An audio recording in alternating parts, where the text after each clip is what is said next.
Hello ladies and gentleman, boys and girls. आज का topic में ये जानने की कोशिश करेंगे कि हमारा कॉन्शियस माइंड क्या होता है, सब कॉन्शियस माइंड क्या है, इसके पावर्स क्या है और ये कैसे काम करता है।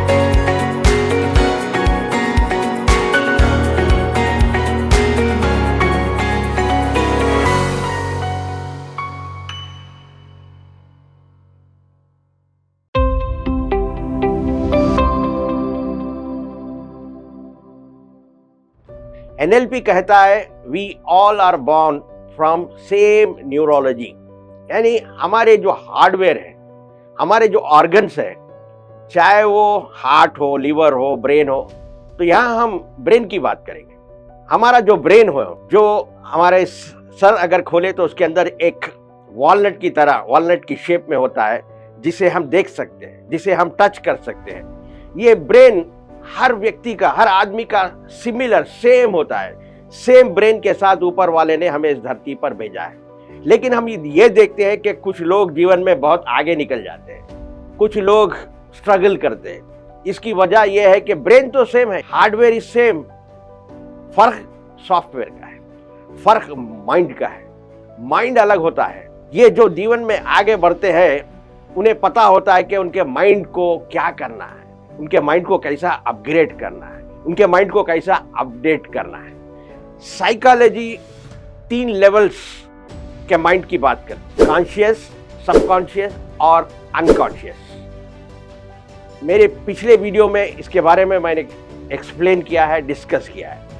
एनएलपी 2 माइंड्स के बारे में बात करती है, एक है कॉन्शियस और दूसरा है सबकॉन्शियस। एनएलपी ने अनकॉन्शियस और सबकॉन्शियस को मिलाकर एक ही माइंड बनाया है। उसे कुछ लोग सबकॉन्शियस कहते हैं, कुछ लोग अनकॉन्शियस माइंड भी कहते हैं। इसमें कॉन्शियस और सबकॉन्शियस माइंड में मेन फर्क, मेन डिफरेंस होता है अवेयरनेस का। जो चीज भी हम अवेयरनेस के साथ करते हैं वो हम कॉन्शियस माइंड का इस्तेमाल करते हैं। जो सबकॉन्शियस माइंड में अवेयरनेस नहीं होता, बिना अवेयरनेस के ऑटोमेटिकली वो काम करता है। इसलिए कहते हैं conscious mind has 10% power, whereas subconscious mind has 90% power. यानी सबकॉन्शियस माइंड का पावर 90% होता है, क्योंकि वो 24 आवर्स काम करता है। जब हम सोते भी होते हो तो हमारा सबकॉन्शियस माइंड काम पे लगा होता है, जबकि कॉन्शियस माइंड जब कभी भी हम होशियार रहते हैं, जब कभी भी हमारा अवेयरनेस होता है, जैसा कि अब मैं बात कर रहा हूँ, आप मेरी वीडियो देख रहे हैं, मेरी आवाज सुन रहे हैं, मुझे देख रहे हैं, ये आपका कॉन्शियस माइंड कर रहा है।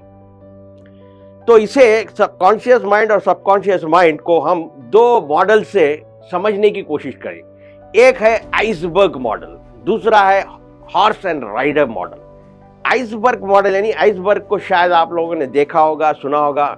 टाइटैनिक शिप, टाइटैनिक पिक्चर में बताया गया है, ये आइसबर्ग को टच होकर टकरा कर शिप डूब चुकी थी। यानी आइसबर्ग पानी के ऊपर सिर्फ 10% दिखाई देता है और पानी के नीचे 90% होता है। ठीक इसी तरह हमारा कॉन्शियस माइंड भी 10% पावर है, सबकॉन्शियस माइंड में 90% पावर होता है। क्योंकि हमारा डाइजेशन, हमारी ब्रीदिंग, हमारा फेशियल एक्सप्रेशन, हमारा बॉडी पोस्चर कौन करता है? ये ऑटोमेटिकली हमारा सबकॉन्शियस माइंड करता है। तो सबकॉन्शियस माइंड की रिस्पॉन्सिबिलिटी 90% होती है, इसलिए क्योंकि उसका काम है डाइजेशन करना, उसका काम है हमारा ब्रीदिंग चलाना, उसका काम है हमारा फेशियल एक्सप्रेशन, हमारा बॉडी पोस्चर, सब सबकॉन्शियस माइंड से होते हैं। तो इसीलिए हम आइसबर्ग मॉडल से ये समझ में आता है कि हमारे कॉन्शियस माइंड का पावर सिर्फ 10% है, सबकॉन्शियस माइंड का पावर 90% होता है। और मैं आज आपके साथ बात कर रहा हूँ, आपके सामने कुछ प्रेजेंटेशन दे रहा हूँ, कोई टॉपिक पे डिस्कस कर रहा हूँ, टॉपिक पे बात कर रहा हूँ, ये सिर्फ 10% है। अगर मुझे इसे और बढ़ाना है तो मुझे मेरे अंदर मुझे काम करना होगा। अगर मेरे पास 90% नॉलेज अगर है तो मैं 10% ही डिलीवर कर पाऊंगा।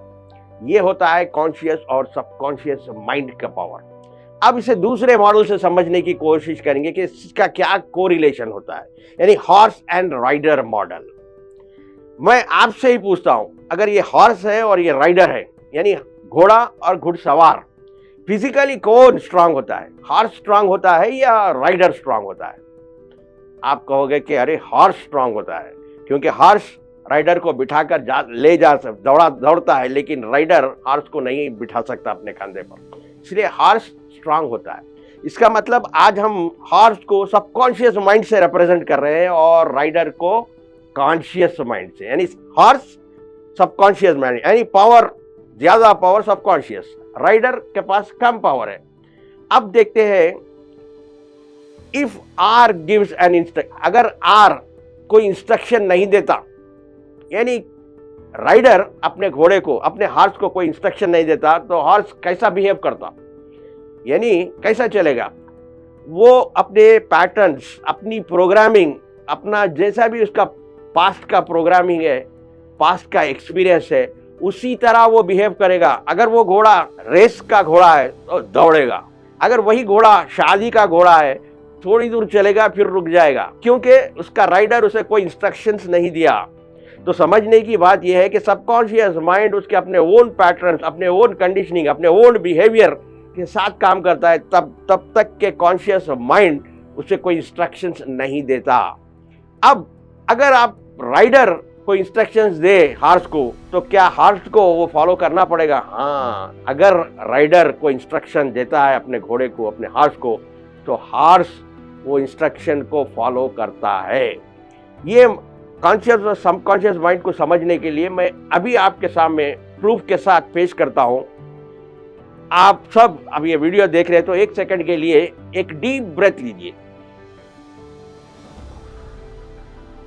तो इसका मतलब यह है कि अब तक क्या ब्रीदिंग नहीं हो रही थी? अब तक भी हम सांस ले रहे थे, ब्रीदिंग हो रही थी, लेकिन वो ऑटो पायलट में थी, यानी सबकॉन्शियस माइंड ब्रीदिंग कर रहा था। लेकिन जब आपका कॉन्शियस माइंड उसे कोई इंस्ट्रक्शन दिया डीप ब्रीथ करने के लिए, तो उसे कॉन्शियस माइंड के इंस्ट्रक्शन को फॉलो करना पड़ा। तो यहाँ ये पॉइंट बहुत इंपॉर्टेंट है। अगर इस पॉइंट को आप समझ लोगे तो आपके जितने भी बैड हैबिट्स है आप आसानी से छोड़ पाओगे। फॉर एग्जाम्पल, आपको अगर स्मोकिंग की हैबिट है, आपको ड्रिंकिंग की हैबिट है, ये हैबिट क्या हुआ, आपके सबकॉन्शियस माइंड में प्रोग्राम्ड हो चुकी, कंडीशनिंग हो चुकी। लेकिन आप चाहे तो कॉन्शियस माइंड से, अपने अवेयरनेस के साथ इसको छोड़ सकते हैं। मैंने पिछले एक वीडियो में जॉन कोडार्ड का जिक्र किया था।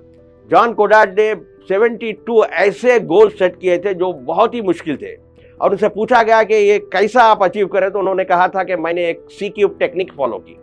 CCC यानी commitment, control and challenge. Commitment यानी गोल सेट करना, कंट्रोल यानी किसे कंट्रोल करे, वो अपने सबकॉन्शियस माइंड को कंट्रोल करे। वो कहते हैं कि जब मैंने कमिटमेंट कर चुका, जब मैंने गोल बना लिया, तो अपने सबकॉन्शियस माइंड से कहा कि अब तक तूने 90% पावर से मुझे कंट्रोल करता हुआ आया है, लेकिन अब मैं 10% पावर से तुझे कंट्रोल करूंगा। सच मस्ट बी द कंट्रोल। तो इसलिए आप कोई बुरी हैबिट छोड़ना चाहते हैं तो अपने सबकॉन्शियस माइंड से कहे कि अब तक तूने 90% पावर से मुझे जैसा बोले वैसा चला लिया, लेकिन मैं 10% पावर से अब तुझे चलाऊंगा, अब मैं कंट्रोल करूंगा। और एक राइडर जो है अपने हॉर्स को ट्रेन कर सकता है, ठीक इसी तरह कॉन्शियस माइंड अपने सबकॉन्शियस माइंड को ट्रेन कर सकता है। एक राइडर हॉर्स को कैसा ट्रेन कर सकता है? क्या उसे इंग्लिश आती है? क्या उसे हिंदी आती है? नहीं आती। हॉर्स को ट्रेन करने के लिए हॉर्स की लैंग्वेज में उसे ट्रेनिंग देना होगा। वो लगाम की लैंग्वेज समझता है, वो टैपिंग को समझता है, वो हंटर की लैंग्वेज समझता है, उसी तरह हॉर्स को ट्रेन करता है। ठीक इसी तरह हमारा माइंड जो है VAK, विजुअल्स, ऑडिटरी, काइनेस्थेटिक, ये VAK की लैंग्वेज को समझता है, पिक्चर्स में काम करता है। अगर आप अपने सबकॉन्शियस माइंड को ट्रेन करना चाहते हैं तो आपको चाहिए, अभी फिर आपके को सजेशन देता हूं, आपको रिकमेंड करता हूं कि आपको NLP सीखना होगा, न्यूरो लिंग्विस्टिक प्रोग्रामिंग।